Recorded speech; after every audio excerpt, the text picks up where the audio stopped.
Informasi yang kedua, Saudara, putra asli Papua yang merupakan anggota Polresta Sorong Kota memanfaatkan pekarangan rumah untuk budidaya ikan lele.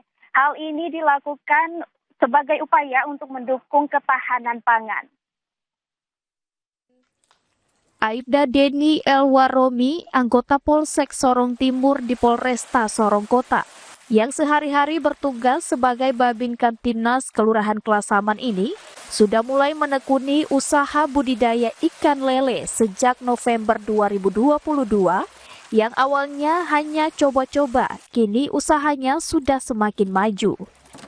Berbekal pemahaman secara otodidak, Aibda Deni Elwaromi Babin Kamtibnas Klasaman ini sudah memiliki 14 kolam dengan jumlah ikan lele yang dihasilkan mencapai ribuan.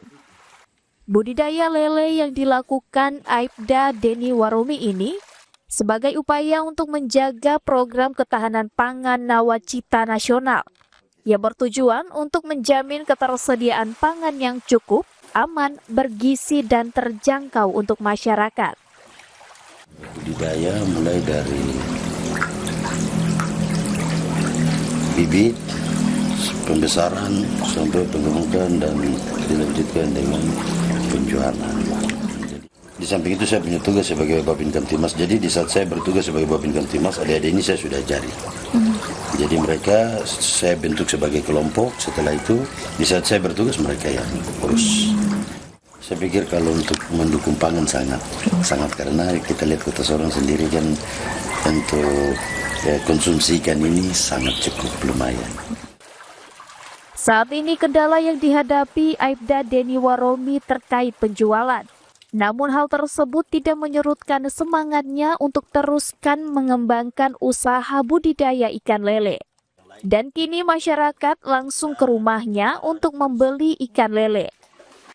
Meskipun mengembangkan usaha dengan peralatan seadanya, namun Aibda Deni Waromi tetap optimis dan berharap adanya sentuhan pemerintah daerah dengan membantu menyiapkan fasilitas yang memadai untuk mendukung pengembangan budidaya lele dengan pemuda Papua lainnya. Tim Liputan Kompas TV, Sorong, Papua Barat Daya.